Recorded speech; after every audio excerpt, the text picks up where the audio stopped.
The coffee was lukewarm bitter and cost 99 cents, but Walter Rivers held it in both hands like it was a sacred thing. He sat hunched on the edge of a crumbling loading dock behind a 7-Eleven on Chicago's south side, where the ventilation exhaust offered a few degrees of warmth against the biting early winter.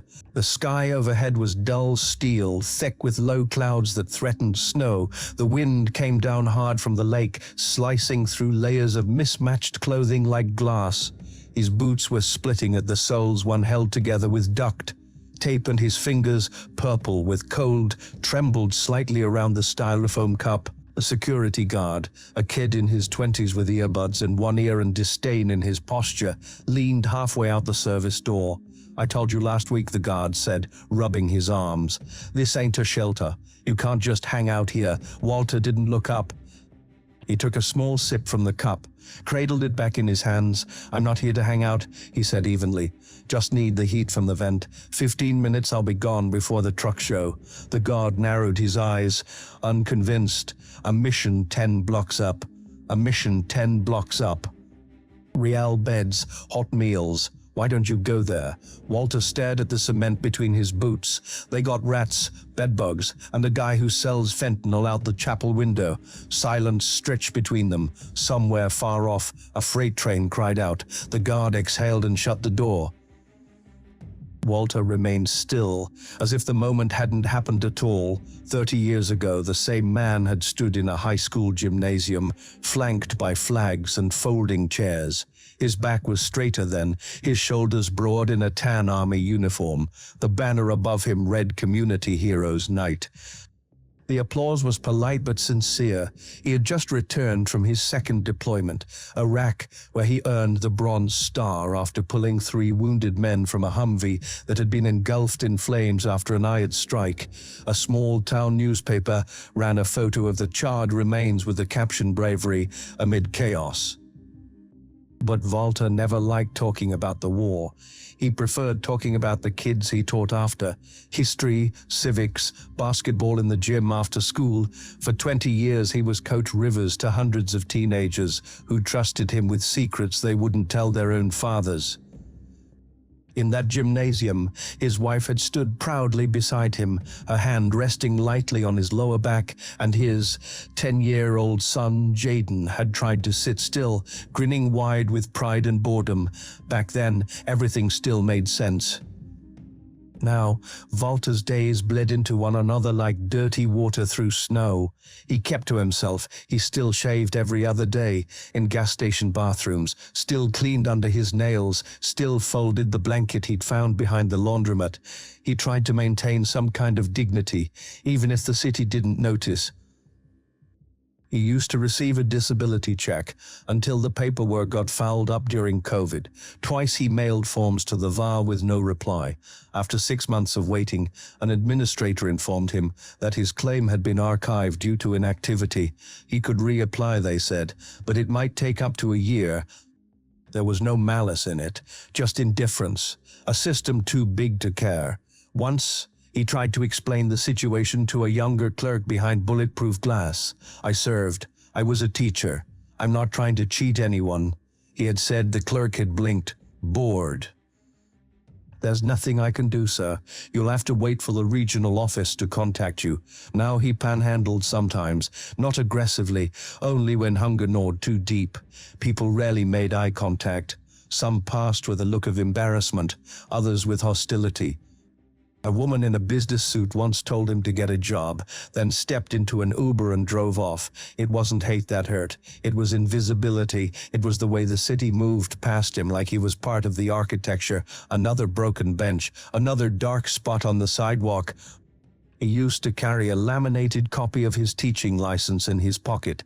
Then one night, some teenagers took it, laughing, calling him Mr. Homeless History Teacher. One of them filmed it on his phone. Walter didn't resist. He just stood there as they mimicked gun sounds and pretended to salute. He didn't cry. Not that night. But afterward, in the underpass where he slept, he burned the license with a lighter and watched it curl into black flakes that floated like dead butterflies. On this morning, the cold felt personal.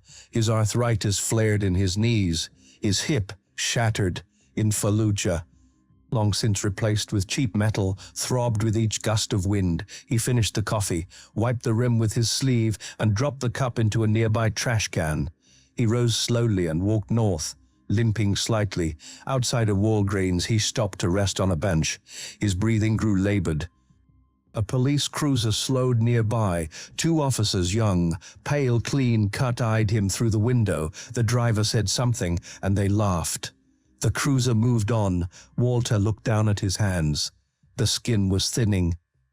He could see the outlines of old scars, one from a bayonet in Panama, another from a faulty car jack he used to fix a neighbor's flat. The wind picked up, bringing with it a different sound, raised voices. Walter looked up. Across the street, a teenage boy was shouting at a store clerk inside a cell phone shop. The clerk pushed back. The kid threw something, a boxed charger, maybe, and ran. The store alarm blared. A moment later, the kid rounded the corner and nearly collided with Walter, who instinctively reached out to steady him. But in that split second, the police cruiser returned. Walter barely had time to raise his hand before he was tackled hard to the sidewalk. His head cracked against the bench. He heard someone yelling, "Don't resist," boots on his back, a Lee on his shoulder. His breath left him in short, shocked bursts. He wheezed, "I didn't do anything." His vision blurred. Somewhere behind him, the real thief disappeared into the cloud. Later, cuffed and bleeding from his temple, Walter sat in the back of the cruiser. An officer typed something on a tablet without looking up. Name Walter Rivers. Date of birth, August the 5th, 1953. You got it? No, it was stolen. The officer paused. Then dismissive, "Of course it was." Walter said nothing. Through the window, he watched the city pass, the buildings, the pedestrians, the lights blinking overhead, all moving forward faster than he could follow. His fingers, bruised and chapped, rested in his lap like forgotten tools. He didn't feel anger, just a weight. Something hollow and permanent, like walking into a room you once lived in and realizing everything familiar was gone. The cruiser turned toward the station. The snow began to fall. Walter sat alone on the cold bench inside the intake room of the precinct. Later, cuffed and bleeding from his temple, Walter sat in the back of the cruiser. An officer typed something on a tablet without looking up. Name Walter Rivers. Date of birth, August the 5th, 1953. You got it? No, it was stolen. The officer paused. Then dismissive, "Of course it was." Walter said nothing. Through the window, he watched the city pass, the buildings, the pedestrians, the lights blinking overhead, all moving forward faster than he could follow. His fingers, bruised and chapped, rested in his lap like forgotten tools. He didn't feel anger, just a weight. Something hollow and permanent, like walking into a room you once lived in and realizing everything familiar was gone. The cruiser turned toward the station. The snow began to fall. Walter sat alone on the cold bench inside the intake room of the precinct, fluorescent lights buzzing overhead. The white walls were stained with time, yellowed edges, scuffed corners, a cracked plastic clock that hadn't moved since 3:17. Around him, a few officers moved in and out without urgency, their voices echoing with casual authority. He held a paper towel against the side of his head. The bleeding had stopped hours ago, but the ache lingered dull and spreading. His wrists were still red where the cuffs had bitten into the skin. No one had apologized. No one had asked if he was all right. Across the room, a young officer typed with one hand while sipping a sports drink. Occasionally, he glanced up at Walter with visible disinterest, as if the old man were furniture that had been placed in the wrong room. Finally, the officer stood and walked over with a clipboard. "You're being released." Clark said the shopkeeper dropped the charge when the kid came back on his own. "Said you didn't match the description anyway." Walter didn't answer. The officer shrugged, holding out the form. "You gotta sign this." Walter took the pen, his hand trembling slightly. His fingers ached from the cold, from the strain. He signed in small, careful print. The officer didn't look at the signature. "You're free to go." Outside, the city had shifted again. Snow was falling with quiet persistence, painting the sidewalks in uneven white. The station's front steps were wet and slick. Walter paused there for a moment, feeling the winter bite into him again. He had no coat now. Somewhere in the confusion, his outer jacket had been lost or discarded. All that remained was a thin sweatshirt and a Veterans of Foreign Wars windbreaker someone had donated last year, still bearing another man's name stitched on the chest. He walked north past a row of darkened stores. 5 years earlier, he had stood in the living room of his small South Side home. The last day he called it his wife had been gone a decade by, then cancer, swift and cruel. And his son Jaden had vanished after a string of arrests and a final bitter argument that ended with a slammed door and a silence that never broke. 5 years earlier, he had stood in the living room of his small South Side home. The last day he called it his wife had been gone a decade by, then cancer, swift and cruel. And his son Jaden had vanished after a string of arrests and a final bitter argument that ended with a slammed door and a silence that never broke. That morning the bank's notice was taped to his door, 3 months behind. He'd spent his savings trying to help Jaden with court fees, rehab, then rehab again. After the eviction, he had stored his belongings in a garage he could no longer access. He kept one box, a Bronze Star citation, some letters from former students, and a framed photo, himself in uniform, his wife smiling at his side, his son at age 6 in his arms, missing a front tooth. That box disappeared during a shelter relocation. No one knew where Walter drifted into a shallow sleep under the bridge. The sounds of the city hummed above, trucks, voices, a distant horn. He dreamed of warm wood floors and the smell of chalk on a blackboard. The echoes of laughter in a gymnasium. A boy's voice, "Coach, you coming to the game?" He woke to the thump of boots near his feet. 2 city sanitation workers stood nearby. "Hey," one of them said sharply, "you can't stay here. They're sweeping this whole block for a sidewalk treatment." Walter blinked, sat up slowly.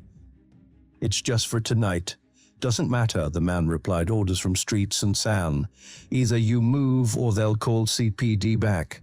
Walter stood without arguing. His hips screamed as he did, the metal joint grating in its socket. "Where am I supposed to go?" The other worker, younger, paused for a moment, something in his expression flickering. Then he turned away. "There's shelters down by Lower Wacker. You'll figure it out." Walter nodded, said nothing, and shuffled away. Later that day, he sat on a metal bench near a closed public library, cupping a small paper tray of dollar fries he'd bought with change from a vending machine return slot. He watched the city pass. A woman in a Patagonia jacket walked by with her daughter, no older than 8. That night, he found a space behind a city maintenance building. A flattened cardboard box became his bed. Overhead, a street lamp flickered. He laid back, knees stiff, chest tight, the ache in his head still pulsing. He thought of the oath he took in 1971, the moment he crossed the stage to receive his teaching certificate, the hundreds of students who once called out, "Hey, coach," in grocery stores, the letters they'd sent, some of them still folded carefully into a memory that no longer had a drawer to live in. His stomach growled. He turned onto his side and stared at the wall, where a crude heart had been drawn in marker, with 2 names inside, T and a mem. He stared at that heart for a long time, until even that shape blurred. A week later, his name appeared in a small corner of the Chicago Tribune, buried beneath articles about city budgets and sports. Local veteran former teacher found dead behind maintenance lot. No foul play suspected. No immediate next of kin. The piece was 87 words long. No mention of the Bronze Star. No mention of the gymnasium, the photo, the children, the lives changed. Just a name, an age, and a line about a man who once served, then disappeared. At Morgan Park High School, someone eventually placed a small, brass plaque near the gym, long after most had forgotten the name. It read simply, "Walter Rivers, coach, teacher, veteran, he showed us how to stand tall." The plaque shined gold in the sun, and every year when the dust settled after graduation, it waited quiet, unnoticed, for someone to remember. Someone always did.